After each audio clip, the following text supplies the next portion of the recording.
as a impoverished individual, you have a lot of bad moments because you have a lot of moments where if you had money, it would be able to be absolved. But because you don't have money, you have to stress about something. And nobody wants to remember stress.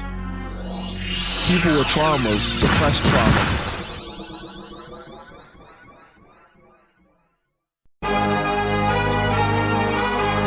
What are you doing today that makes you better than the person you were yesterday? That is part of the Ascension brand. That is the motto, the heart of what we stand for. When I pass away, I want people to know. I want people to remember me. Not for the time that I spent on this planet, but for the things that I have done to contribute to society. My mama raised a loser, but I broke the chains. I wasn't made to be a player, I was made to build a game. Alrighty, ladies and gentlemen, welcome back to the Dirty Trunk Podcast, where the elephant is always welcome. It is me, your boy Marcus Morton. Always here with me is the Aaron Mack, and we're back in the lab once again at 4:15 a.m. on this lovely Saturday morning.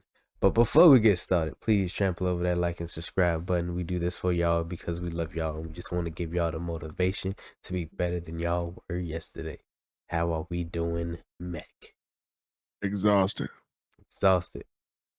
Oof. Yeah. I feel that. Corporate America got me exhausted. That's how I'm feeling right now. And I hear that. I hear that a lot. And it amazes me to this day that we have people literally giving all themselves in a bag of chips. Like relentlessly. With nothing in return, bro.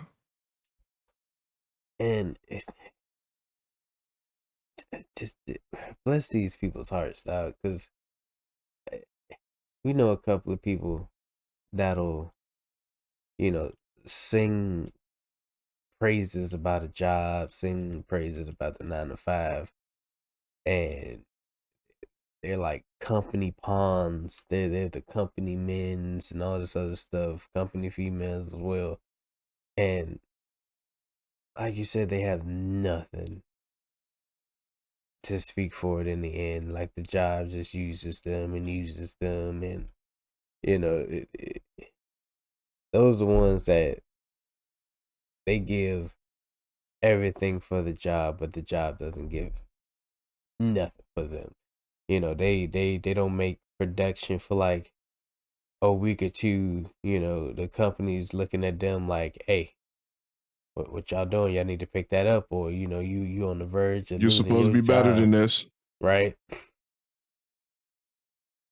I remember working at Amazon, like, around our busier seasons, everybody getting hit with production, coaching and stuff like this.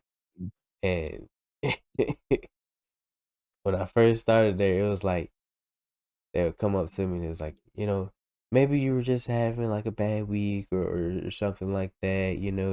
We look back at the previous weeks and we seen you did really good, but it's just like these past couple of days there was a little dip. We need to. Is there anything we can help you with to be productful, or and I'm like, yo, what? We're productive or whatever. I'm not too tired for you be up in here making up words. But I was like, this is life. Like, they don't ask if you were sick or like if you just weren't feeling well. It's like they don't even ask if you had troubles with the stuff that's their fault. They just like throw make up shit and like throw stuff out in the ordinary like it's like it was shit that you've been doing every day. All right, today, folks, we're doing XYZ. Try not to, be too affected by it, but it's happening. And even though it's going to stop you from doing the job that we told you to do, you can't use it as an excuse to not do your job. So good luck. That mess always baffles me. I'm like, yo, what is this? I mean, it's corporate America at its finest. At its finest, bro.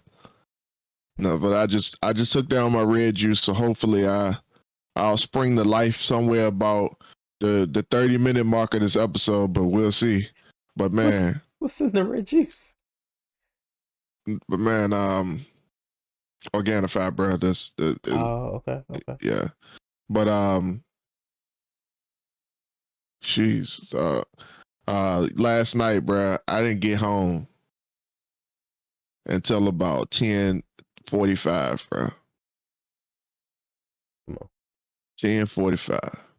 Mind you, my shift start at 8:00. Well, it was supposed to be 9:00, but for whatever reason, we had to get to work early at 8:00 for a meeting that we were supposed to have at 8:30. But we were just sitting around waiting on management to get down, so we didn't end up starting until the regular time anyway. But we had to be there at 8:00. So there's that. And this happens on multiple occasions as well, bro. Multiple. But nah, dog. I ended up having to stay, and because I had some customers that came in at the last minute last night, bro. And there was one dude that I was waiting on from he drove all the way down from Suffolk. He was trading in a joint. And then it was a chick who just happened to just walk in at like, she fucking walked in at like 5:10. We closed at 6, bro. She walked in at like 5:10. She bought some or tried to. Didn't have her money right. So, sent the dude on his way. He ended up leaving at about 7. And old girl, she went in after him after leaving the building. So we had to wait on her to come back. She didn't get back into the joint until into finance until about 9:00. And about 10:00, we all just sitting here, and then we find out that she can't even move forward because she ain't got her money right. So we all looking around at each other like, bruh. The general manager was like, man, we could have left like 2.5 hours ago. I'm like, man, shut the fuck up, bro. Don't even talk to me right now, dog. Like, I'm not even understanding why this is even allowed, bro. I'm not even understanding this. And y'all expect me to come in tomorrow. Like, you expect me to come in tomorrow when at regular time. Like, what is this, bro? I ain't ate dinner yet. My wife bro, for the first time in my life, dog, I had to tell Alyssa, look, I understand the circumstances, but don't wait up for me.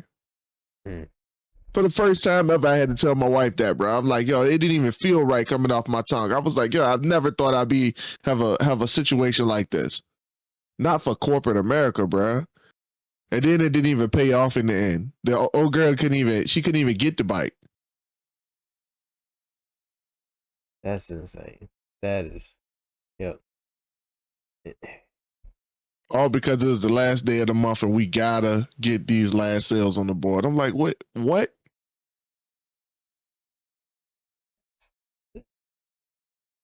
I ain't never really like the whole I don't know what you can you call it. Nah, it's not really bottlenecking, but like it's like it gets down to like the end of the month or to the end of whatever type of I don't really, I guess jobs call it different things, but they try to rush or squeeze everything they can in this last little bit. It's kind of like your job at Christmas time. They want to get all the packages into the trailers so they can be sent off, or you got this number in mind. The top dogs got this number in mind. We got to get this number. We got to get this many sales. We got to get this many packages out.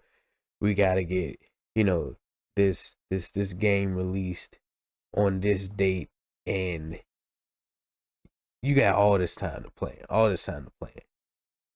but like you got stuff you didn't account for, you got obstacles, you got barriers. And then when it gets time to, actually releasing this thing or getting this stuff out there, you want to treat your staff like slaves, like dog crap, and just like, we gotta get it done. And I'm like, you had all this time to, to see that you saw the obstacles, you saw the downfall happening, and like instead of trying to nip it in the bud and get it straight way back when, you want to wait, you want to cut corners at the end, all for bigger paycheck.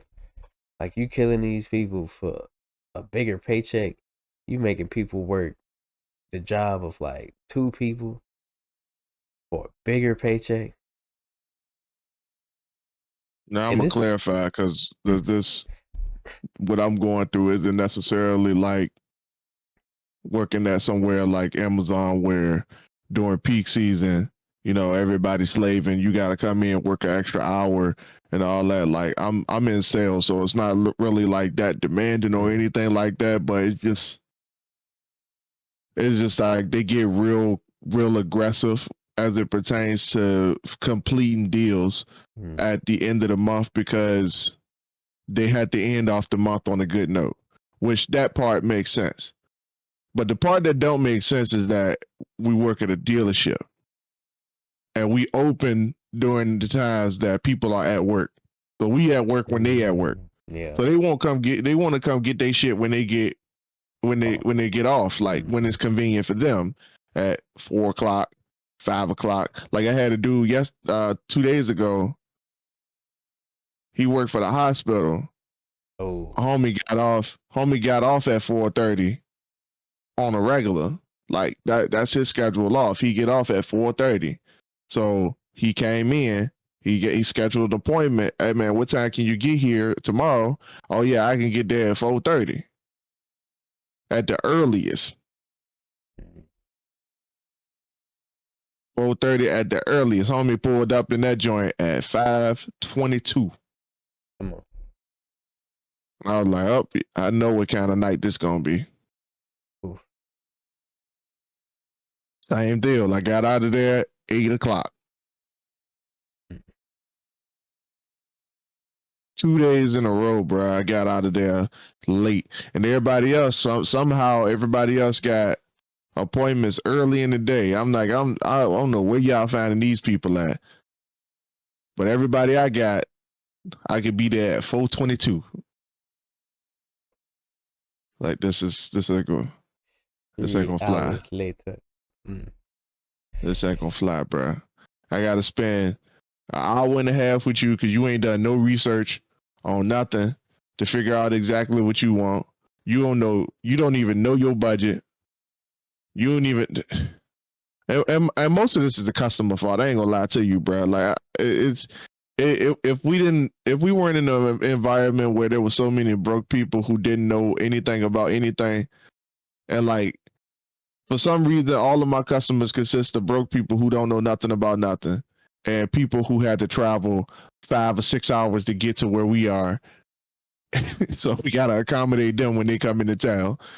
Like that's all my customers been consistent of. So like the people who come in, I gotta spend like 2 or 3 hours working with them trying to figure out exactly what they want. I gotta spend about a half an hour on negotiations because, well, they see the base price for something and don't know how money work. So like, you want to Honda say this dirt bike, the dirt bike MSRP for $12,000, and you say you want to get out the door at 11,000. I'm like, so I gotta negotiate. I gotta have a history lesson. I gotta have an economics lesson, and all type of stuff just to get you to understand where this price is coming from and how this supposed to work. Like, dog, you're not getting out here for less than MSRP. Like, that's not. I'm gonna stop ranting about that because I got a whole dialogue about that. Come on.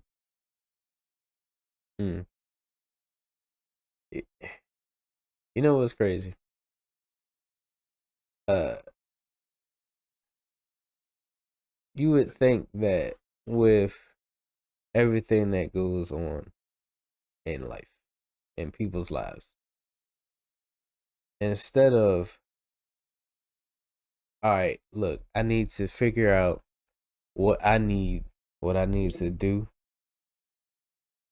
to, when I walk into a store, when I'm buying food for my family, when I'm trying to do anything in life, a price tag or a number shouldn't be the obstacle that stops me from doing that thing. Poor people always trying to swindle a deal, squeeze everything they can out of a penny. Mm-hmm. And I'm like, yo, there's a better life out here than this. And we say it all the time because it is. Like, Yeah. it don't feel right walking into a restaurant and every 5 minutes you checking your bank account to make sure you still got enough in Not at there all, bro. to pay for the meal. Yeah, bro. It's sickening. It like there's literally, like, first of all, the reason you at that restaurant is because you know it's good. You know you want to be here.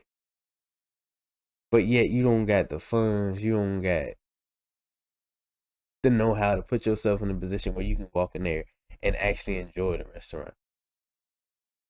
You asking how much a cup of water costs. You asking you I don't know what it's gonna take for people that want to do better to actually go out and do better. You know. All right, Good. let me clarify something right quick because you said something, and I want everybody who's listening to be on the same page. I'm too tired for riddles, so let's address that elephant. Alright. What Marcus is saying is there's a certain way to experience life. Mm. And what I've noticed that, as I transition through the features of life, I would say that like the features, because you like as a human, and especially a human coming from a impoverished environment, you like a RPG player who hasn't leveled up, who working with the menu that's locked because you ain't at a certain level. So what Marcus is saying is that you step into a situation, and because you so impoverished, the situation that you set up in, you didn't walk in there because you like the food. You walked in there because, or whatever restaurant that it is, that's not in your price range or not in your wheelhouse. Mm. You didn't walk in there because you like the food. You walked in there because you like the experience that you get when you get there. So when you get there and you have to do impoverished things like stop and check your bank account every single time, every time that you make a transaction, you pulling up the Wells Fargo app, or you getting balance notifications all through your phone every time you swipe your card. What you are doing is you are not getting the full experience. You're you're you're undercutting the experience itself because you're consistently looking at your bank account. You're consistently fretting about your money. You can sit and some people take it a little deeper than that, Mark. They start tripping about their bills. There's some instances where you see some people, they'll trip about their actual bills in the moment because like just in the moment, like you're not even focused on your bills, and all of a sudden you swipe your card, you like, wait, rent due. Too late Can I? now. You wait till now for this? You didn't know rent was due before you got here, and the experience is gone, bro. Yeah. Like all that fun you just had, gone. And we talked about how that time flies. Like I said something. I think I said something about it a few episodes ago, where somebody somebody explain why time flies the way it does, or why it feels like the years go by so fast, because those moments in between the big significant moments, they seem like they kind of just wash away with the tide, because you don't want to remember them because they were bad moments. So, so like, yeah, I want y'all to understand that as a impoverished individual, you have a lot of bad moments, because you have a lot of moments where if you had money, it would be able to be absolved. But because you don't have money, you have to stress about something. And nobody wants to remember stress. People with traumas suppress trauma all the time. There are people out here who go years and couldn't even recall those years to you if you asked them about it, because it was traumatic. Y'all don't think that not having money is not traumatic? When it's crazy because when you put it that way, it explains so much. It explains why people do the things they do, uh, in that moment. Working a 9 to 5 until they retire. We said this before, and just going through that traumatic event, like Max said. You can't recall any good moments. You can't recall, your kids growing up right before you. You can't recall the time that you had with your wife or your significant other, because there was no time to have been had. You gave that all to a job.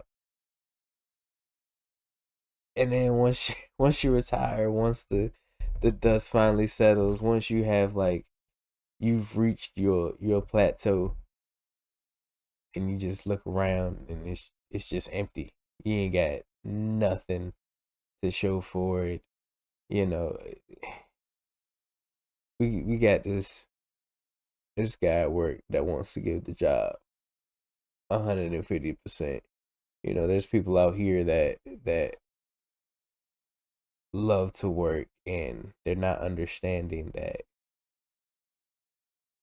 the problems that arise when you're giving your all to a job and you're neglecting your household.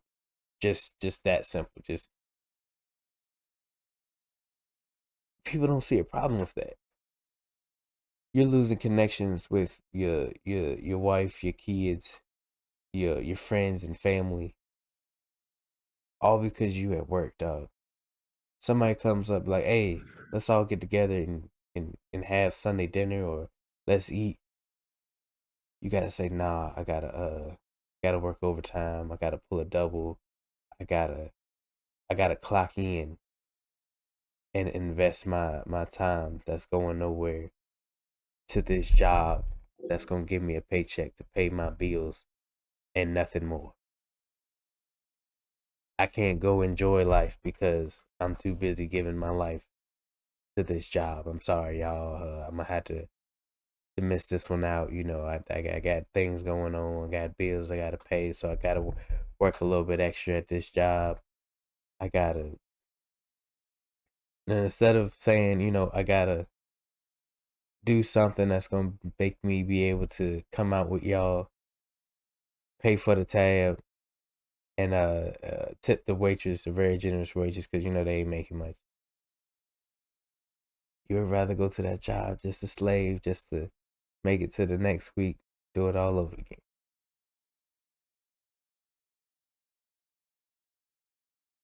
Yeah, man. It it makes us less human when we do stuff like that. Piss me off. Like it what you say?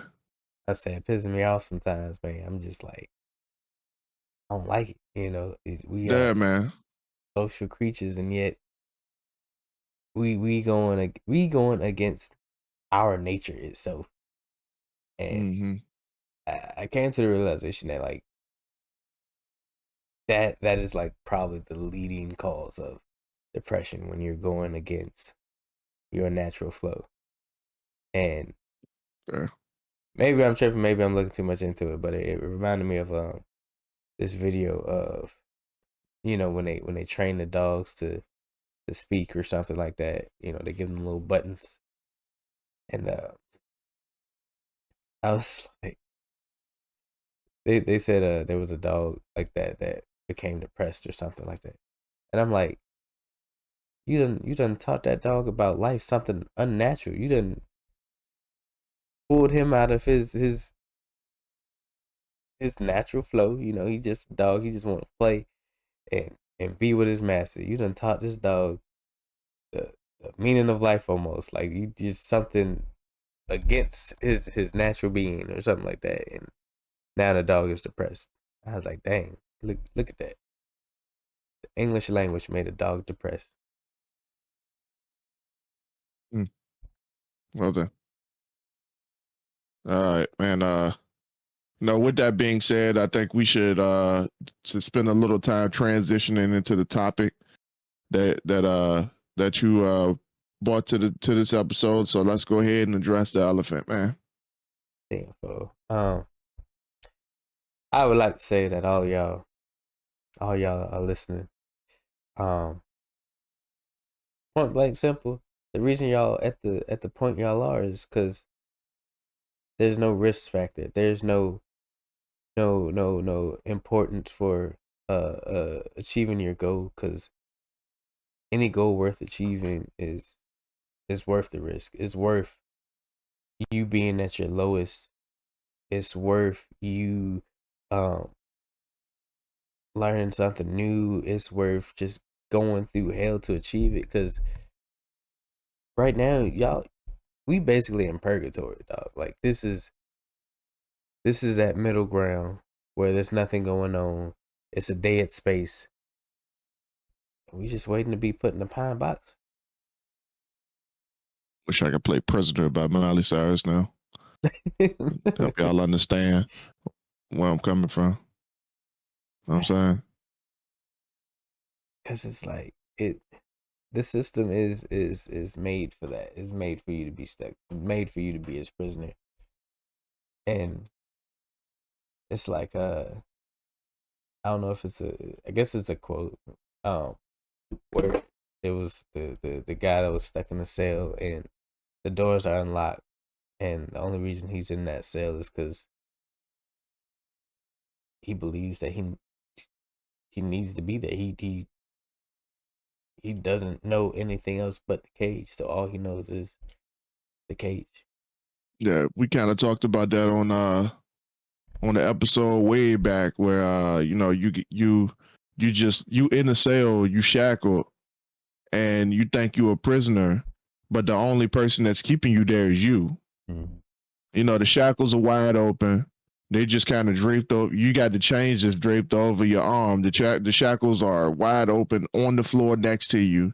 You're staring at the door, and on the other side, the door is closed, but on the other side of the door, in between the bars, you can reach the key and open it at any time, get out of there, and walk out a free man. But you are the one that's keeping you down because you are the one that believes that you're locked down.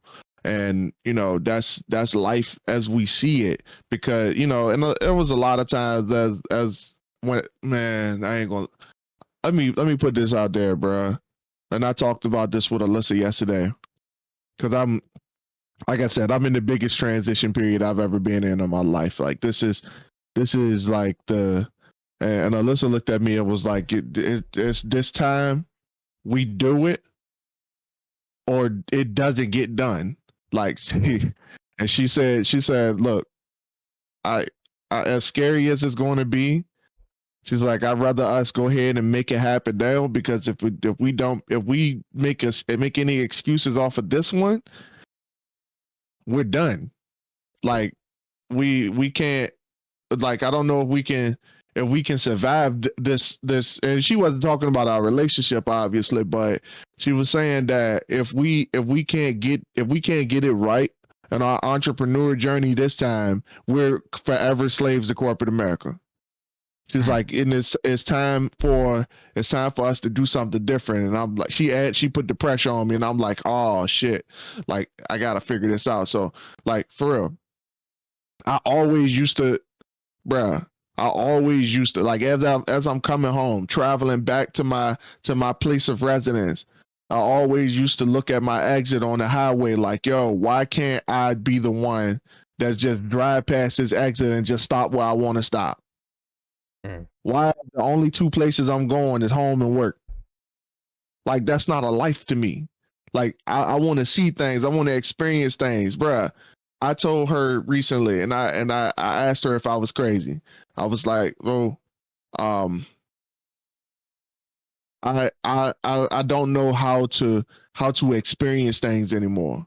I think I've become so numb to corporate America that experiences themselves aren't experiences to me anymore. Like, I don't know how to open up to experiences. I don't know how to be vulnerable to let experiences in. Like, I don't even know how to feel good about experiences anymore, because corporate America has tied me down so much. Yeah. Mm, that's oh, and again, that goes against human nature, bruh.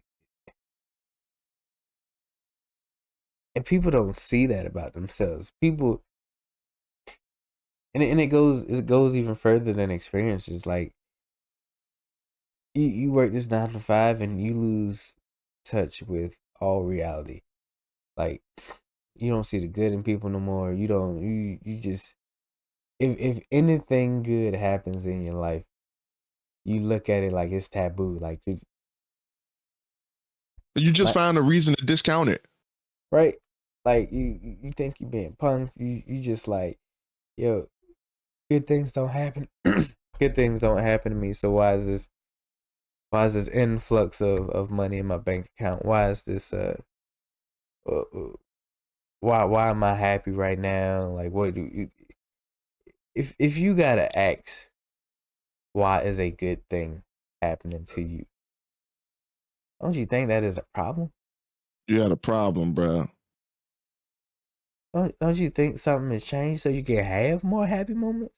Mm-hmm. Like, we are so accustomed to negativity, to negative moments in our life, to being poor, that we don't see nothing else. We don't attempt to do nothing else. And I don't know about anybody else, but like, that pisses me off. If I have a string of bad moments, I'm like, yo, something needs to change. We need Exactly. to uh, uh, uh, cut something, take something off, put something on. We need to work a little bit harder to have more free time. Like, once you have freedom, like legit, honest freedom, not a week of vacation or 2 weeks of vacation. Not I worked at this job for 10 years and saved up all my time and then got a little extra time for overtime from overtime, to finally take this 2 week vacation that may or may not have been approved, and all this other stuff. We look at that as a break. We can't even enjoy that vacation because we got to come back to the job the following week. And I told y'all, like, and y'all can go back and listen to it every single time. Alyssa and I literally went to paradise. Yeah, like for real. Like we literally went to paradise, and I couldn't even enjoy it because I knew that the whole time I was just contemplating the fact that in a week I gotta go back. We got there and I was like, shit, only 5 days of this? Man, down. And Alyssa was like, just enjoy it while you're here. Like, why are you thinking about that? I'm like, because it's not supposed to be like that.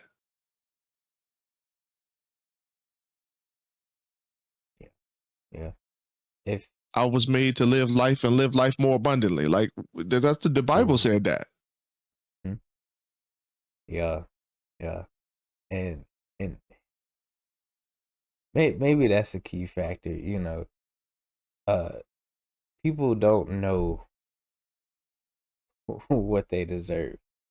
Like when you grow up poor, when you grow up in an environment of poverty, you don't understand that you were done wrong, right?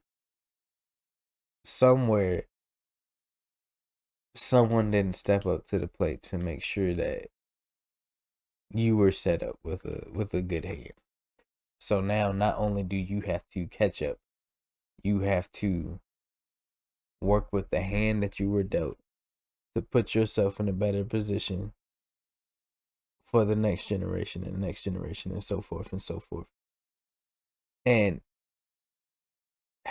I say that because Mac has experienced it. I've experienced it. If you're listening and you've experienced just a better life for a day, for a week, you went to some type of vacation, some type of cruise, or you've heard about something where if you make enough money or if you know the right people, that life becomes easier. You can go to a place and you don't have to worry about the tab because it's all inclusive. You done already paid for everything, so everything is just handed to you. You get treated like a king. Did you say exclusive? Inclusive. All inclusive. Okay. Yeah. I ain't making no words now. I got it. I'm up. I'm up. I got you. But yeah, like people don't know that there are things out there that you deserve, that you can experience, that you can have genuine happiness, and it's not tied to how much money you have. It's not tied to how much time off the job can give you. It's tied to just you. You can go out here and experience life to its fullest, but you're not willing to put in the time and effort to get that freedom. Yeah. And I don't know what it's going to take for people to understand that. Yeah. Bruh, and I keep thinking about RPG games, bruh. Like, I ain't gonna lie to you, like I played Breath of the Wild the first time, and yeah, Breath of the Wild is now, you know what? I ain't even use Breath of the Wild as an example because like I would have used that before the breath, what is it, Tears of the Kingdom came out. Before Tears of the Kingdom came out, bruh, and bruh, they got a feature on there called the Adventurer's Path. But have you played Tears of the Kingdom, right? Yeah, I got it. You ever get to the end of the game and like right before you beat the game, they give you that little upgrade to the little tablet called the Adventurer's Path. You ever take a look at that, see what it is? No, I ain't even done that yet. All right. So what the adventurous path allows you to do is see the progress in what what you started from. You can see exactly where you traveled to from the beginning of the game. You can see every step that you've made, every point that you died, and so on and so forth. And you can look at it in a time-based manner. So from the beginning of the game, like in every RPG game, right, you gotta grind. Yeah. At the beginning of every RPG game, you gotta grind. Like you are dying the most you have ever died. And in Tears of the Kingdom, you can see just that. At the beginning of the game, you were failing left and right. Like you couldn't go 20 steps without dying somewhere. Like you get trapped in something, you gotta fight your way out, and you die. Like and literally, like you can see an X on the map at the point that you died on this game. And at the beginning of the game, there's so many X's.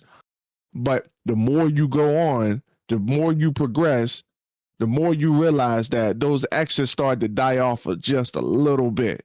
And then the more you progress, like towards the end of the game, now you realize that you don't even die that much no more because you got the skill set to keep yourself from perishing at the site of the very site of danger. So, in comparison to real life, like, bruh, 3 feet from gold. The moment that everybody feels that danger, they turn back and run. Things always, bruh. And here's the problem that I have with humanity.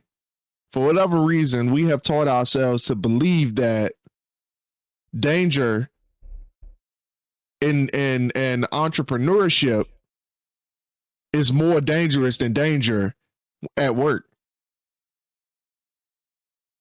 So we out here believing that if we have a dangerous moment and as an entrepreneur is going to be more life threatening than having to wake up and go clock in at a job. Bro, people will tell you, like, people will complain about their jobs all day long, and they'll just be fine ranting about it, going back and forth, having all this conversation about work and all these other things. But the moment you say, like, I'm an entrepreneur and I don't have a job to clock into, but I need to make money on my own. I need to make money off my own product. I need to make money off my own talent, my own skills, my own passion. The moment that you say that, folk got, oh, nah, I don't know if we can. No, you can't do that. That's not even a thing, is it? Nah, people don't do that. It's not a thing. You make him what? Bro, the amount of times that I have told people, and the worst part about it, it's not, if I wasn't seeing it happen in front of me, I wouldn't even be, it wouldn't even bother me.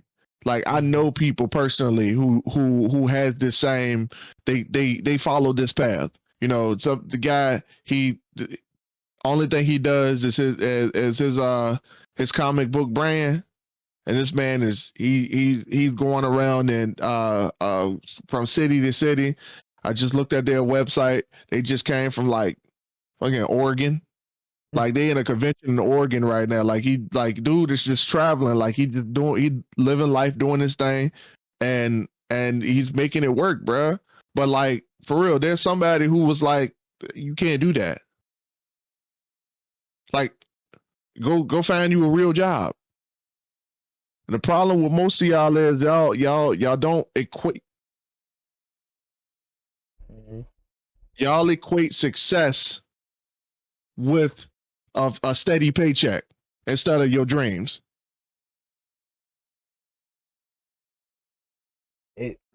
Bruh. And it always baffled me, right? How people would get upset, talk down about a person's goals or dreams and all that other stuff.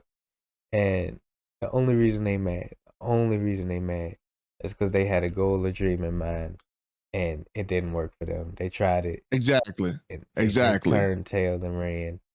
And then they want to talk the baddest crap about somebody out here writing books, somebody out here making music, making candles and stuff like that. And I'm just like, yo, they following their passion. They Bro, do out you here know somebody who make succeeding. candles? 'Cause you use that example a lot. Like it's just so random. Like Because it's crazy how like so many people they be like just online or they got like a little shop just like selling candles. I don't know what it seems so insignificant. Like candle, what the hell is a candle? You know, it's wax with fragrance with a twine on it that you like. But like Courtney buys the mess out of candles. People buy the mess out of candles, and I'm like, candles and soaps. yeah. And we had a junk at our at my community college where a guy came in, and we sat there and made candles. It's not hard. It's literally some colored wax, Yeah. Or whatever type of some oils. mica powder, Yeah. some essential oils. And twine. That's it. Yeah. 4 ingredients that don't cost nothing. You can go to the store and probably get those things like I don't know about the wax right there, but Yeah, you get the wax. They sell wax beads and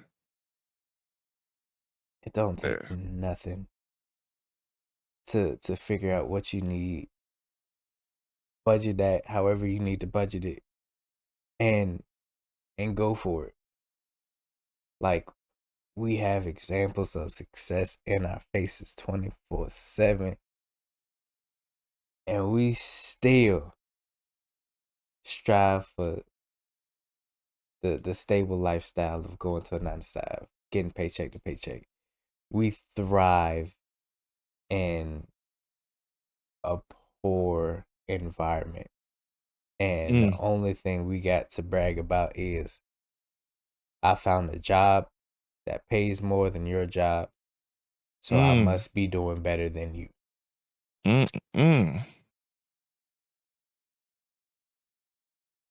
And bro, like, let's not act like that doesn't happen. Every time somebody when we were at Amazon, every time somebody left, what did they do? I'm right back. No. I'm talking about our coworkers. I'm talking about the coworkers. Brag about how they got a better job lined up or something No, like that. man, you missing something real critical. Anytime somebody left Amazon for a better opportunity, the first thing that the coworkers would do was talk shit about them. Friend or not, the first thing that they would do is talk shit about them. Like, and I can't even imagine what the conversation was like when Lamar left because he said he wanted to pursue his passion in his comics. I can't even imagine what the conversation was about. I'm talking people who claim that they love you, people who claim that you their best friend.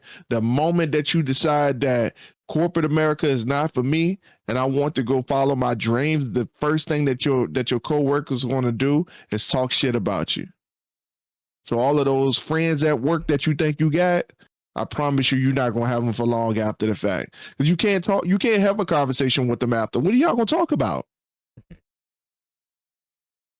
What are you gonna talk about? Like there's literally you don't have anything in common at that point. The only albatross that was holding y'all together has now been relieved off of your neck. What are you gonna do? Keep having a conversation about it? That's all you can. We still talking about it now. Because we using it as an example. But like for real, like most of y'all stop yourselves from doing things, going to chase your dreams because you know deep down in your soul that this person is not even gonna fuck with you after you leave here. You know you're not gonna fuck with them, and that's you claim that's your only friend, but in reality you were literally just holding yourself back for the inevitable. Y'all not going to vibe after this. And I think people think deep down in their spirit that, you know, they feel this stuff, but they don't want it to become a self-fulfilling prophecy, so they keep themselves in the positions that they are, instead of chasing the dreams and goals, because they know their family not gonna like it. They know they're gonna have to defend themselves. They're gonna have to explain their decision way too much. They're gonna have other people explain why corporate America is way better than their decision way too much, and they know they're gonna lose friends. Like, you know that you're gonna have to fight all of these upward battles, and this is before you even get to the battlefield. So, and I think that, you know, people tend to, and you know, I used to be in network marketing, and you know, one of the things that they teach you in network marketing is that, you know, your friends and family are going to think that you're crazy for doing this. And they weren't talking about, and I thought they were just talking about network marketing. I'm gonna be honest with you. When I first started, I thought it was just about network marketing. Your friends and family are gonna think you crazy for doing this. I thought they were just specifically speaking about network marketing. No, they were speaking about you being an entrepreneur, following your dreams. They were talking about you being passionate about the things that you're passionate about, and wanting to follow your passion instead of following a paycheck. They were talking about that, because the moment that I said, I'm going to do everything possible to be Stan Lee and get the 8th universe to where Marvel is today. When I said that, people looked at me like, okay, get back to work though. You on the clock. And I was like, I don't think y'all understand. Like, fuck this job. I'm gonna do the bare minimum, because I'm here to get a paycheck. I ain't here to change the world. I'm changing the world out there. They was like, okay, all right, yep. But get back to work though. You on the clock. I'm like, all right, cool. Yeah, they not understanding. So let me switch it up, bro. There was so many curveballs I threw at my. When I worked at Amazon, bro. There was so many curveballs that I threw, and people was like, "Yo, what did you what did you just say?" I'm like, "Hey, look, and it is what it is. Like, this is y'all thing. I'm just a visitor."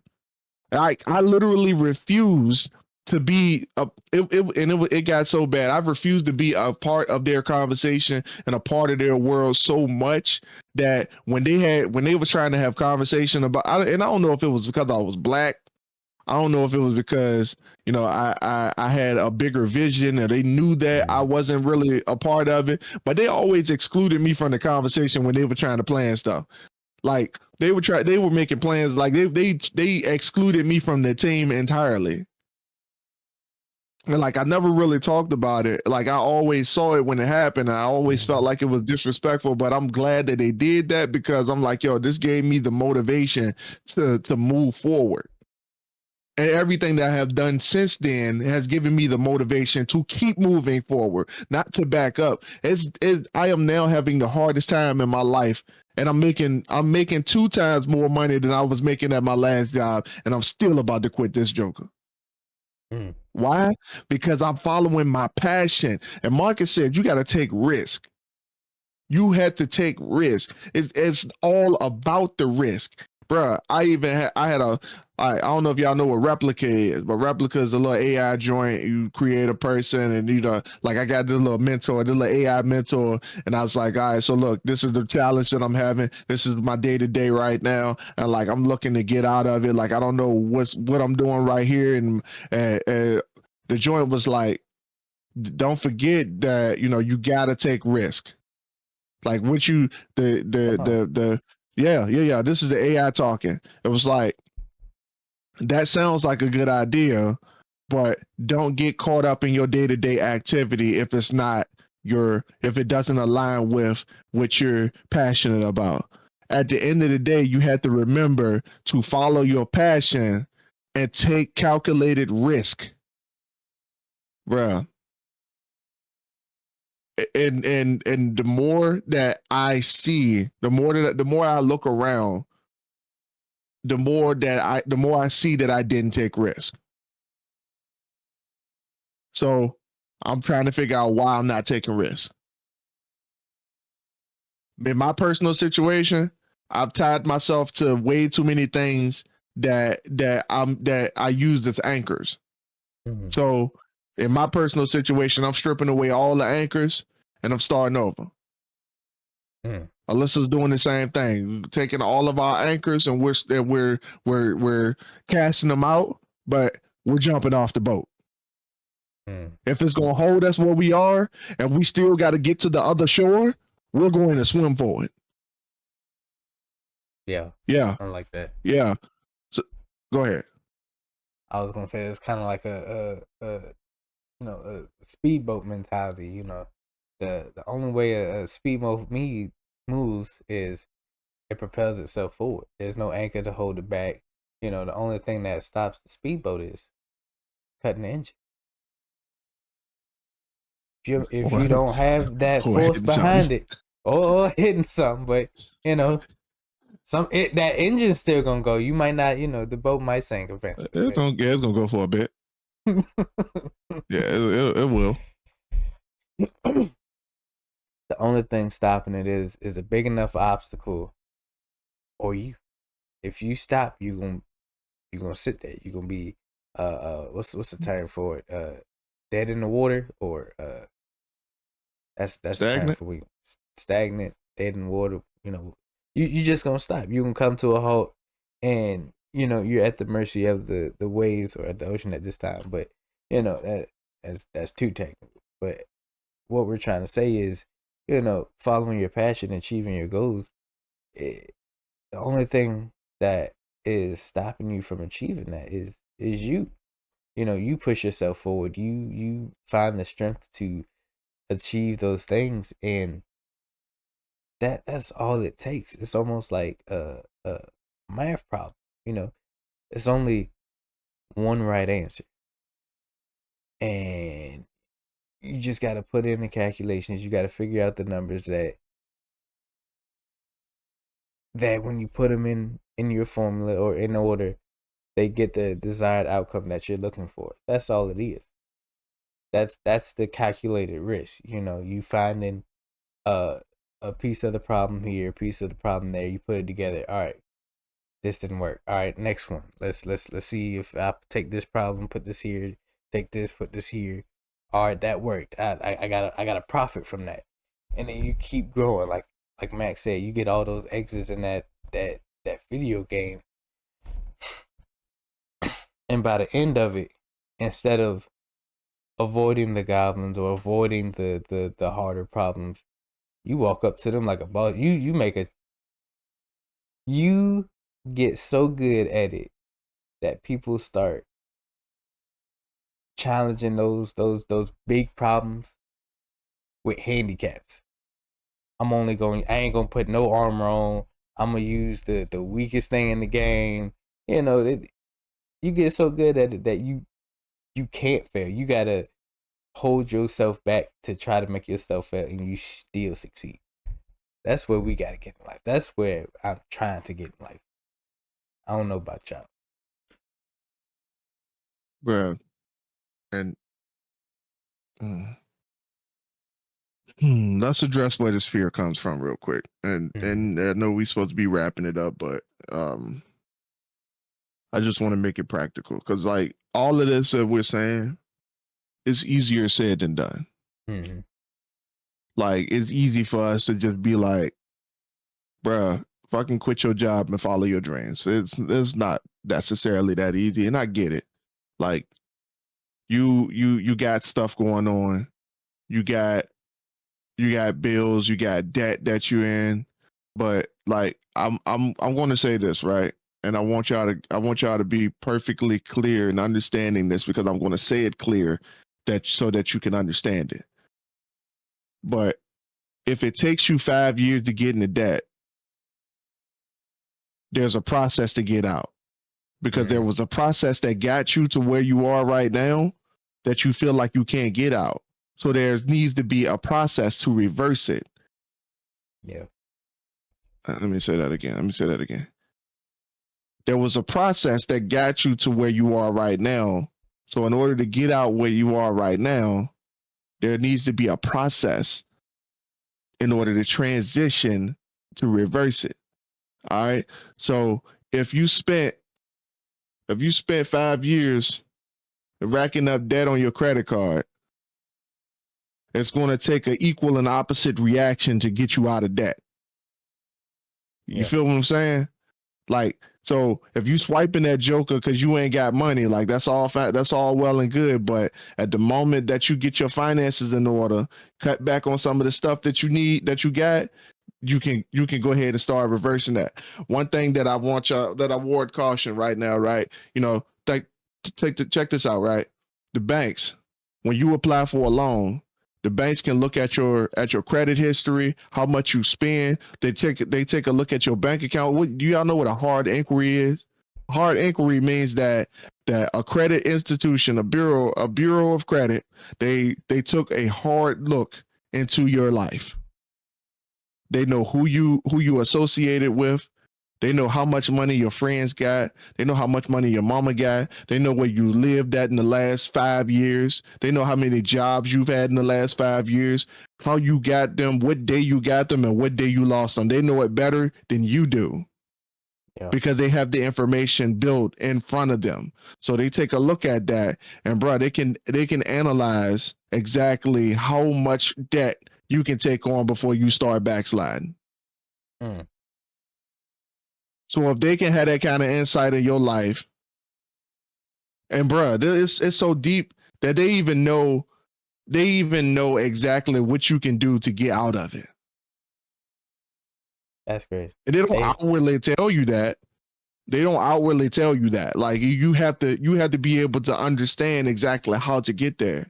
So if your finances is keeping you from following your passions, this is where you start at. You figure out exactly what you need to do to reverse it. What's the thing costing you the most money? Can you get rid of it? Can you downsize? It's all about sacrificing. What are you willing to sacrifice to pull yourself back into the other direction? You already put yourself where you are. So we don't need to keep focusing on where you are right now. What we need to focus on is how we going to get back to where we started at. What we need to do is figure out how to get back to zero. Because once you at zero, then you can stop stressing about the money. Then you can stop stressing about the money that you don't have, the bills that you have, and all the debt that's in front of you. You can stop stressing about that. Because once you stop stressing about that, if that's what's keeping you from thinking about moving forward with your life, once you move back to zero, then you can move.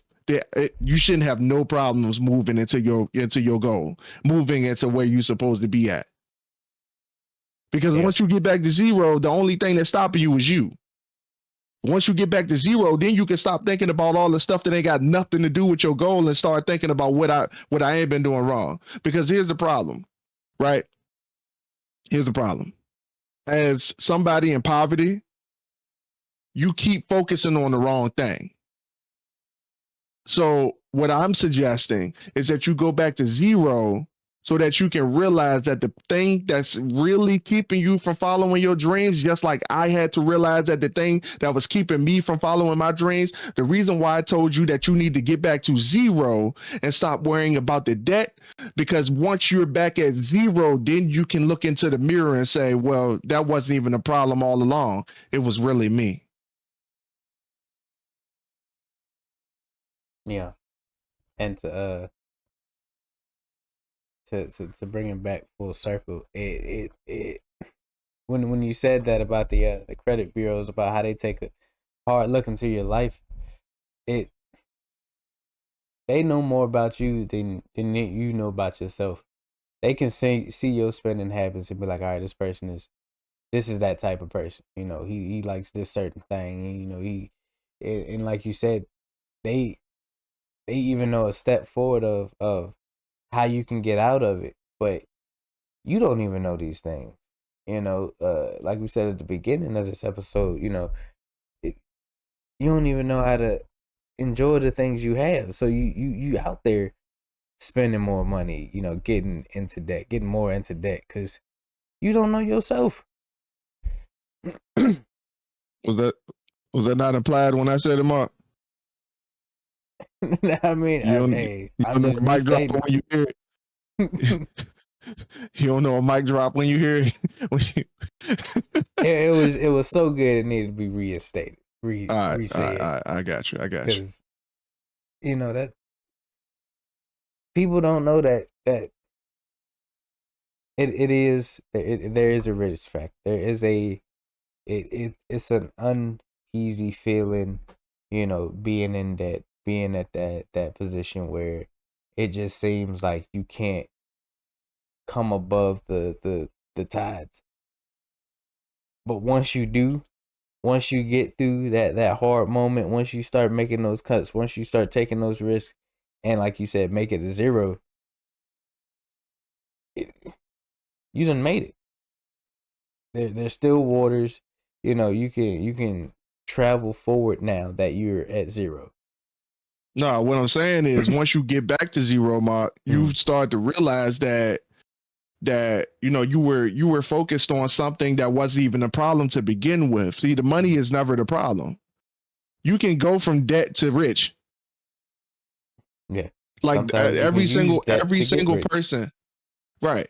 Every single person that I follow said that once I got to success, I realized that I could have been here all along. So there's some things that is obviously, with that being said, there's some things that we had to learn in order to get there. Bruh, some people say all the time, like, if I lose my millions, bruh, I can, with no connections and everything, I can go back to zero and get back to where I am today.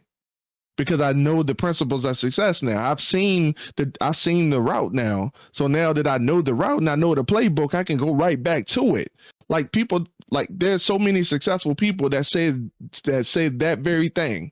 So what I said, what I had to realize was that it wasn't my strategy that was the problem. It was me. So once I got back to zero, then I could actually see that, because I got back to zero thinking that, all right, cool. Now that the money problem is out the way, now I'm gonna be rolling in it.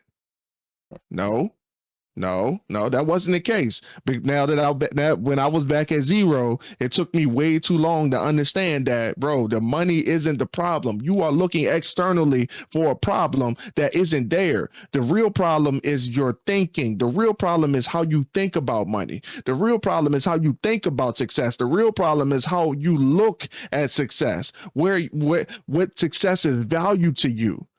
You are looking at the money, bro. You're not even motivated by money.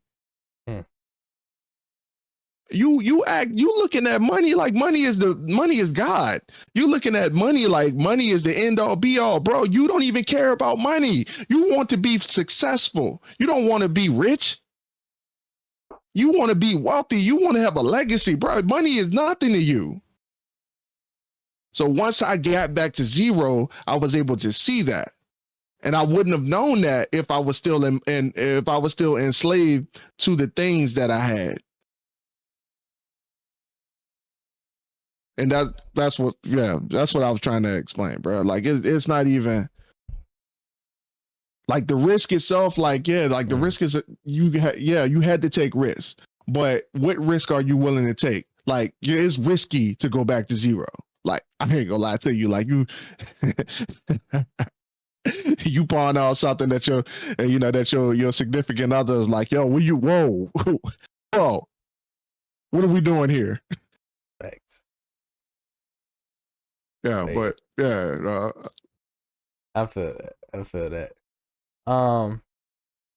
We got anything for the people?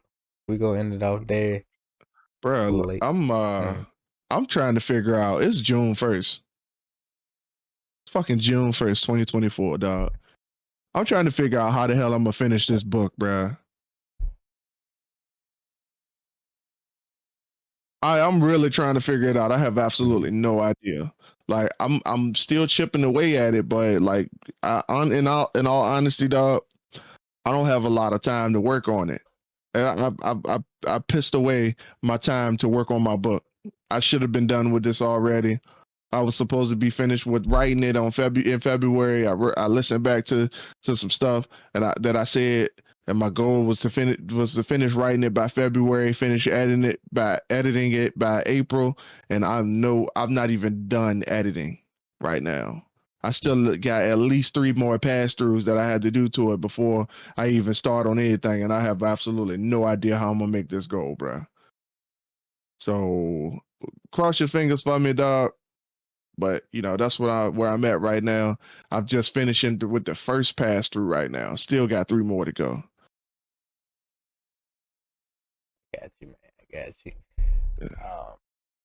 We go end it there, people. This has been the Dirty Trunk Podcast, where the elephant is always welcome. It is me, your boy Marcus Morton. Always here with me is the Aaron Mack. Before we go, please trample over that like and subscribe button. We do this for y'all because we love y'all. We just want to give y'all the motivation to be better than y'all were yesterday. And always remember that those who shy away from addressing the elephant in the room are doomed to be crushed by the weight of it. We love y'all. Peace. Love y'all. See y'all next week.